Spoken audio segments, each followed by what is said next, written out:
So talking about risk management, I'm sure risk means different things to different people. But in terms of strictly in a governance sense, we talk about some of the themes and topics related to risk management. So what are you seeing, Alana? Themes and topics in Yeah, terms of risk management. In my experience, I've found that the COSEC's part in risk management sort of stays at board level, yeah, but from a minuting perspective. So any knowledge that a COSEC has or needs to have in terms of risk management is specifically so that they can help support the board and they understand what's going on during the risk committee discussions, and it's 4 minute support, I would say. But I don't think there is a role to play for the COSEC in making risk decisions or guiding conversation. But I'm happy to be what contradicted. about for their own department, if such a thing exists? Who's Ooh, responsible for risk in the COSEC team? I don't know if I've ever had that situation where we've had an element of the risk register being specifically for corporate governance. I don't know. I mean, I suppose there's lots of different things, but I mean, I think taking risk management back to its fundamentals. Yeah.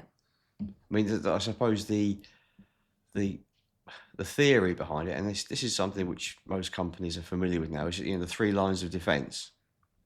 So you've got the say management, Yeah. and I always think it's actually everyone responsible is the first line, Mm. and then some sort of checking function, a compliance function, And then internal. and then internal audit as the third line of defence. Now, lots of companies don't have an internal audit function, so there's no one being the ultimate checker of everybody else. Yeah. But there needs to be some mechanism in place for all of this to happen. So I think what's most useful to companies is not the theory, but it's the practical application of all of these things. Because risk matters because, it's right that a company takes risks because you have to.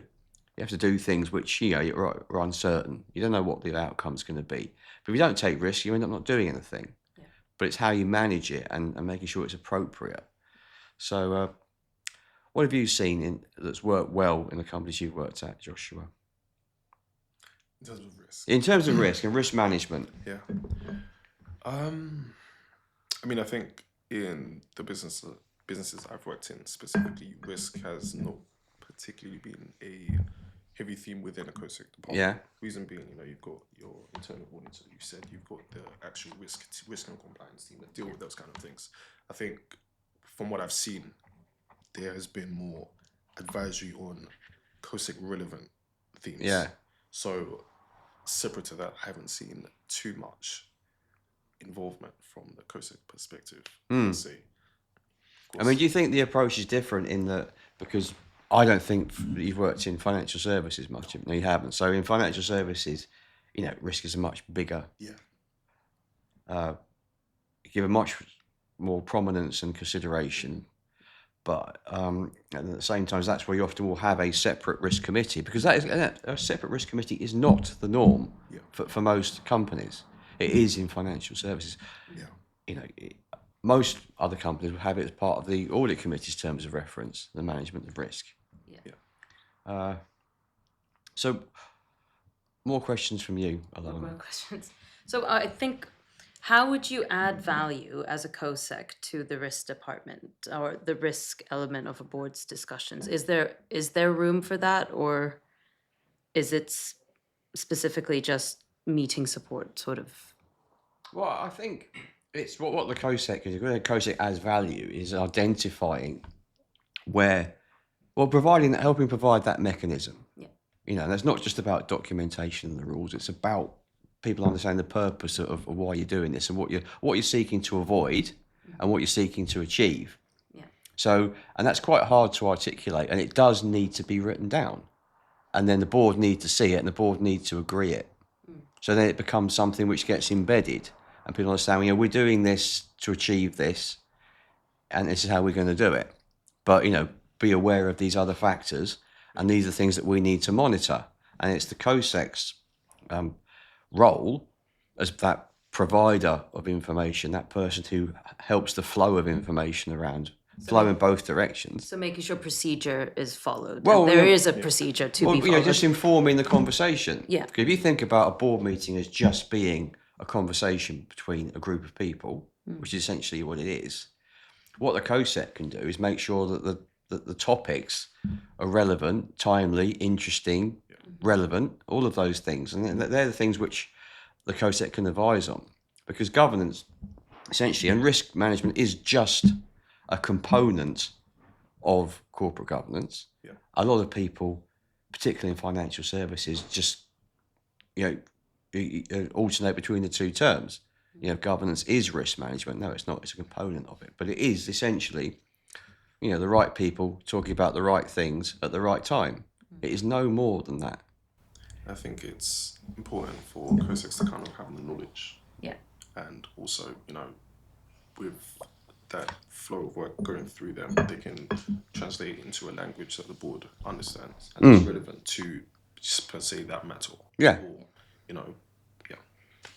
Because there is keep going back to financial services. Now, there is a reason why risk management is so prominent there, but it has created a cottage industry.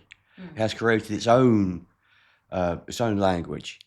And as you said, it's how you translate that and make it applicable to different companies, because there's stuff to learn from all of that. And how is it going to, if the board don't understand it, they don't understand why they're doing this, why it's important, then it's just, it's risk. Well, you have to care about it. Well, why do you have to care about it? And why is it important? So that's the COSEC's role. If you've got those, that all comes down to having the relationships with the directors and having their trust. That they can trust you to help them. I think what's important about COSECs also is that within a span of a career, most COSECs will work in 2, 3, 4, 5, 6 different organizations. They have different perceptions, they have knowledge of different approaches. Yeah. So I think that's also where the importance comes in, because they have the knowledge of how to apply certain standards in a specific way and also in a different way. So they can also give that outward perspective in certain decisions. Yeah. Yeah. So perspective is very important, because obviously what's important to one person might not be important to another person or to the organisation as a whole, because it's someone's own particular area of interest or whatever. They think it should be given prominence, but it's about the COSEC can help strike that balance, making sure that everyone gets equal say as appropriate. So, what else about risk management? Honestly, I have nothing. So I'm trying to think. So, what are you learning about? What am I learning about? Yeah. Just the different approaches to risk management, what the different thinking is, the theory behind how to sort of amount risk, if that makes sense. There's different approaches, I guess, to the way that you view risk, like whose risk you're managing. Are you doing it for the benefit of the shareholders, or are you doing it for the benefit of stakeholders in general? Because sometimes there is a bit of a conflict of interest when it comes to those benefits. It's also about sort of assessing your risk profile and trying to figure out how much risk a company should be taking or are able to take. In financial services, there is more. There's a lot of regulation around how much risk a company can or a bank can take because of the financial services. The financial crisis. There's a lot more rules. It's a lot more stringent. So I think we're learning about all those considerations and what a company needs to think about when it comes to their risk, and then also being able to understand that basically that there is risk with everything, like you said. It's just about how much you're willing to take on and what you can do to mitigate it, and also figuring out how to monitor it and how to understand where your limits are, essentially. Yeah, I mean, I think that the clue to it is in risk management is that second word. It's how you manage risk within your business, because it's normal to have an element of risk to what you do. What you want to make sure is that you're not being reckless or anything like that, but at the same time, not overcautious. So that's for the board, because the board are the ones who are, they're the directors. They're setting the strategy. They're setting how the company is going to achieve its objectives. And, it's about how risky that they want to be, but it has to be understood and it has to be monitored, as you said. Yeah. So when you set, there are the standard ways that companies do this with, set a risk appetite. That's what we're prepared to do. And then we monitor it. Mm-hmm. And you have your risk register, so all the things we perceive as risks. Yeah. And, there's various mechanisms and ways that you can monitor all of that. But a board will always be aware of it and should be. They might not use that language or have a huge sophisticated schedule, but you've got to have it as part of the board conversation. Yeah. And it's also the board's job to sort of highlight when they think the executive are taking things too far, or are not operating within the limits to provide they've been given. challenge. Yeah, that they've been Yeah. that they've been given. So setting it is one thing, but then also making sure that the executive follow it. So it's setting it, monitoring it, Yeah. and then taking action if a tolerance has been exceeded. Yeah. Isn't it? And that's where the board comes in, and that's something that that you need the mechanism and you need the reporting there. And again, the COSEC is in the middle of all of that because they provide the information flows and ensure that it gets to the board. I really don't like risk management. Some people love it. No, but I don't. know. Do you know what? I've got no experience with risk management. Of risk management? Yeah, No, but not that's much. the thing. I don't think there's a lot, even though that's what I find ironic. The fact that governance is sometimes clumped together with Yeah. risk and compliance, but actually, when you look at it, the job of a COSEC shouldn't have that much to do with risk because it's a industry in itself. You have a dedicated, responsible individual. Usually In that's some sectors. yeah. Oh, like a head of risk or a CRO? Not every time. That is not normal. That's That's only financial services. And financial services is a niche sector. It's one of many. I mean, I don't know. It's something we should do some analysis on. Yeah. But you take the FTSE 100. How many companies do you think are financial services within the FTSE 100? Not that. No, I think Percentage. Ooh, percentage. FTSE 100. Yeah. So just say that the biggest 100 companies, the most famous companies. I'd say about 10 to 15%. Okay, well, I don't know Yeah. offhand. I have looked at it in the past. What do you think? You know, it's funny. 'Cause You know this? Okay, then say it. Yeah, okay, go on. I'm thinking because I literally looked at the list the other day. Yeah. So So this is good I don't think insight. 10%. It's not Might 10%. not be 10%. As It in might not 10's be. too high, or I'm trying to think. Well, I'm So just I trying to think we've because got- there's financial services. Yeah. So that's banks, then it's asset managers, then insurance. it's insurance. Okay. So it's quite wide. It's more. It's Yeah. way more. Yeah. Do you know? I was thinking about it from a banking perspective Yeah. only. But now you mentioned Yeah, there aren't that many investment- banks. No. Yeah, investment trusts and Yeah. those kind of things. And yeah, it's probably 30, 40, maybe. Well, off the FTSE 100. You reckon? I don't know. We should come back to this Okay, sorry. because I I want to look at it. Because Yeah, please do, investment look it trusts up. won't Maybe feature in the 20. FTSE no, 100. they will not. No, You it's have like, 250. yeah. Yeah, sorry. I'm thinking about the whole list. Oh, okay. Yeah, at least you did. No, I'm think just I'll- picking on 100 because it's easy maths. Yeah, That's where we Okay. are. It's the afternoon. I mean, what do you want? So if we're talking 350, then it's a lot. Yeah. yeah. Yes. But of the 100, Yeah. I'd say 20%. Yeah. Stuff like this, roughly something like that. So that's 1 in 5 companies are in financial services. So looking at so 80% aren't. Yeah. So 80% probably won't have a separate It's fair. CRO or may not even have a separate risk committee. But there are lots of financial services is not the only regulated sector. Yeah. Because transport's regulated.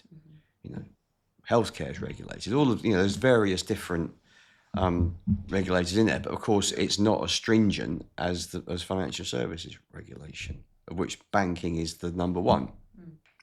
So that's why I do think that things get skewed because of the sort of the prominence given to FS, and there's a reason for that. But I mean, there are lots of.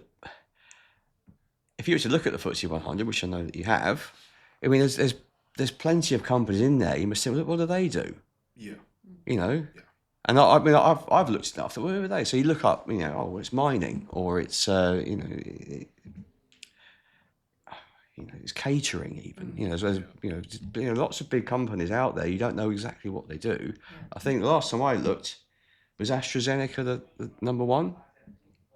I don't know. I think it is. So I wonder how that happened. Based on the market. I mean, that sound like a conspiracy theorist, but anyway, But it used to be Vodafone. It used to be the biggest company, and then BHP Billiton, and what do Agreco do? Lots of people don't know. We know who Barclays and HSBC are, and you think about I suppose contradicting myself, but nobody would say that Sainsbury's is a financial services company, would they? Yeah. But it has a financial service. It has a bank, and it provides a credit card, and it does various other things along those lines. So M&S the same. It provides foreign currency, doesn't it? So there's an element of regulation. So they probably do have a whole very sophisticated risk solution in place.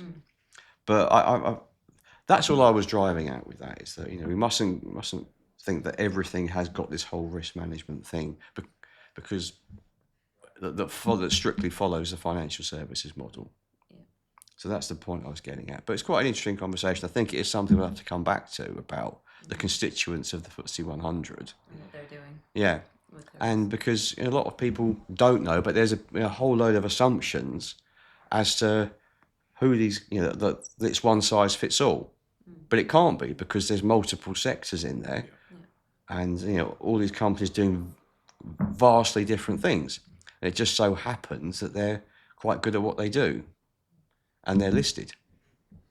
Because then you could look at the biggest private companies. Whether they have any risk functions. Well, what else is they do? How do you measure? Why are they successful? I mean, the things with governance is always looked at as a negative, because why are the weights principles being brought in for big private companies? They're not listed. Well, why do we need to essentially give them guidance on how to do corporate governance? Well, it's because you don't have to be listed to matter if you fail. Still got multiple stakeholders. It still matters if that company just disappears from the high street, if that's what it does, or the services it provides just go. Because then that's people have lost their livelihoods, they've potentially lost their pension, they've lost their jobs, they've lost maybe their self-esteem or whatever it is, because decisions have been made poorly at a higher level. It doesn't matter that they're not listed on the FTSE 100. Yeah, it's true. I don't think people really understand the importance of governance in that respect. It focuses on more than just the business succeeding. If you take a stakeholder view on things, it could affect the community, it could affect employees, people in the community, for example, the environment, etc. So there's a lot of considerations that should be taken in those board level meetings. Yes. Implemented across the business, etc. So as I said earlier, governance isn't only a board level issue, or matter, I should say. It's it should be consistent through the whole business, because everything essentially kind of. Yeah, it does, and so no matter what your company is, your organisation is, I mean, governance matters because it matters if you fail. And that's where governance comes in, and that's why it's important. That's why you need an element of it, but it has to be appropriate to what you do, how you do it, and why you need it, and how. So then you apply it, and it makes sense to you. So it has a purpose. That's the word I'll continue to use when it comes to governance. There needs to be a purpose to everything that you do. Otherwise, no one will understand why they're doing it. And I think there are a lot of people out there who know what they have to do and know how to do it, but I've said it before, but they don't know why they're doing it. And I think what we do is, as experienced people, we do understand why all of this is important, and why you do it, and why you need to do it, and why you need to give it consideration, because you understand the purpose of it and how it's aligned to what an organisation is actually trying to achieve. It's not there to stop it or block any of that. It's there to facilitate and help it.